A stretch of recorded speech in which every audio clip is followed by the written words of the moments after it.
Hi, and thanks for joining us here at Rose Quartz Mediumship podcast, where we simply adore anything and everything healing and metaphysically based. Recently, here in New Hampshire, we went through a very, very cold snap. And not only was it cold, it was really windy, which made the wind chill frigid. And I was driving my kids to school and dropped off two of my children at one school and then drove my other child to the other school and dropped him off. I let him out of the car and watched him run to the school because it was so cold. And before I pulled away, I watched him run into the door of the school and then recognize that there was a young lady or a young girl who was entering the school behind him.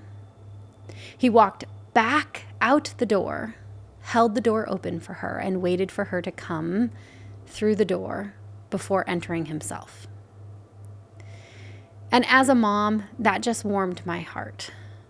And I was driving away just feeling so incredibly impressed with my child.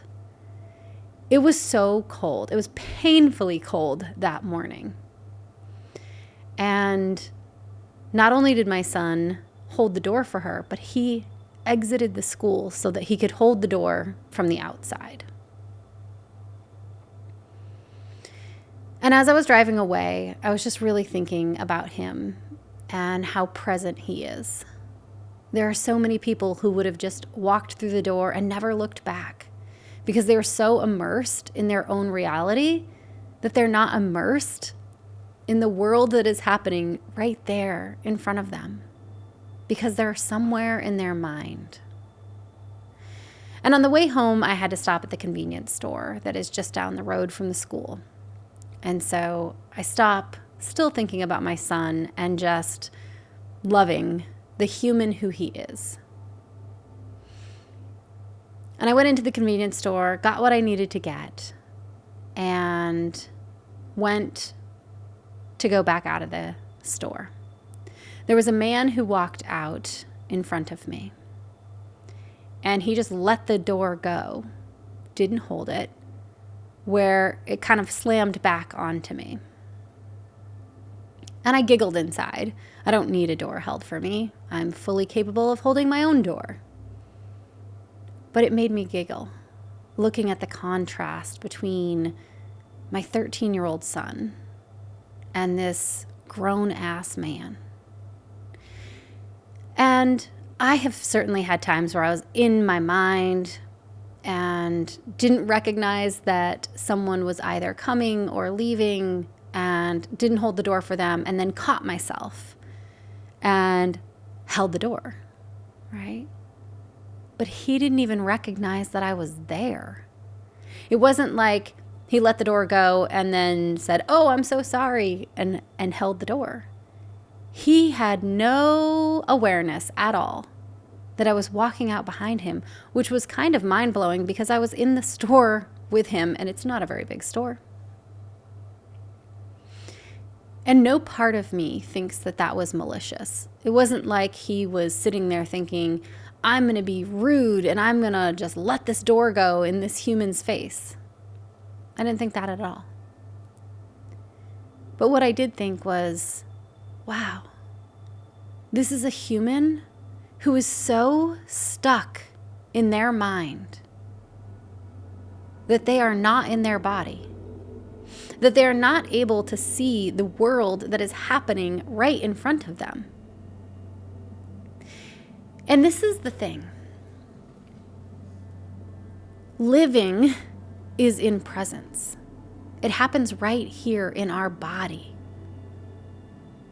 And if we are stuck in our mind, if we are thinking about the past or the future, or something that is not right here, we are not really in our body.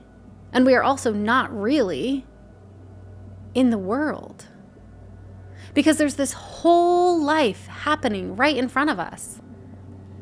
But if we are always in the future, or we are always in the past, or we are often in the future, or often in the past, processing, thinking, we're in our mind, then we are missing out on the life that is happening right here in front of us. And I'll say I used to be stuck in my mind a lot. And I hold myself with a lot of grace when I look back at that version of me, or those versions of me, because it was years of my life. Because I was missing out on living. I was missing out on presence. And I think how often we are in our mind, right? Like, let's say we go to the gym, and we're at the gym and we're thinking about what we have to get at the grocery store. So we're not being present with the experience that we're having at the gym. And then we drive to the grocery store, and while we're in the grocery store, we're thinking about what we have to do for work. So we're not being present when we're in the grocery store. And then we get home and we start working, and instead of being present with work, we are thinking about what we have to do that evening. And then we get to that evening, and we're doing homework with the kids or cooking dinner, and we're thinking about all the things that have to happen before bedtime. And we're thinking about the email that we didn't do when we were at work, probably because we weren't being present. And so then we're not present with our children while we're doing the homework and having the dinner. And then we get to evening, and we're not present with our evening because we are sending the email that we forgot to send when we were at work. And then we're thinking about the steps that have to happen for tomorrow morning. So we're not present with our evening, and we don't get to relax, and we don't get to come into our body. Maybe we don't journal. Maybe we don't meditate. We're somewhere else. And then we go to bed. Possibly we distract ourselves with something on social media so that we don't have to feel our own feelings or be present with our own reality. And we do that until we fall asleep. And then we fall asleep. And then we wake up. And we think about what has to happen in the morning in order to get our kids to school, get ourselves to work, go through the gym. So while we're driving to the gym, we're thinking about what we're going to make the kids for breakfast. And then when we get to the gym, we're thinking about the work project that we have to do. So we're not present with work. I could go on with this example for a very long time, but I think you get the point. When we are stuck in our mind, we are missing life. We are missing connection. We are missing the reality of being human.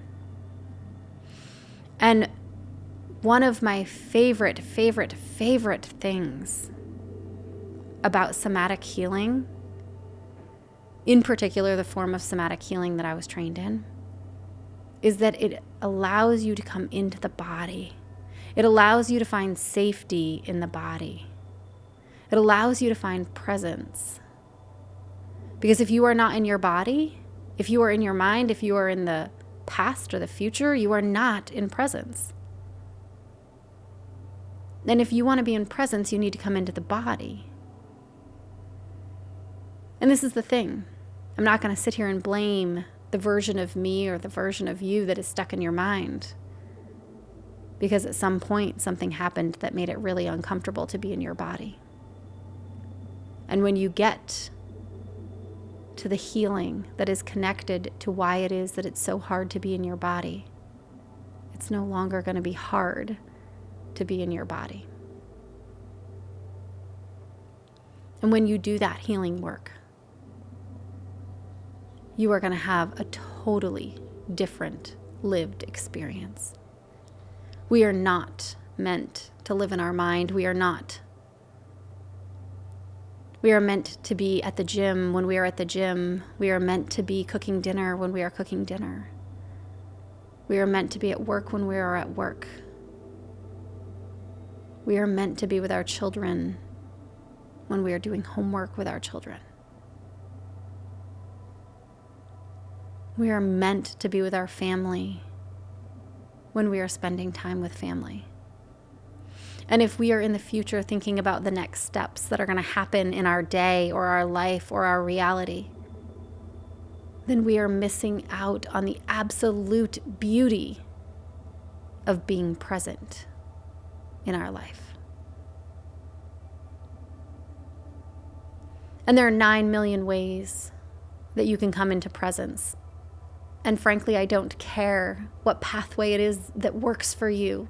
There is no right or wrong way. I personally have found somatics to be incredibly effective at helping me to come into the body and come into presence. But that is not a one-size-fits-all. That is not the answer for everyone. But there is an answer for you. There is some pathway into your body and into presence. And whatever that pathway is, I hope that you pursue it. Because there is so much beauty in being present in your reality with the experiences that you're having and the people who you love. We so appreciate you being here with us, and I hope that you have a beautiful morning, day, evening, or night, wherever it is that this is finding you.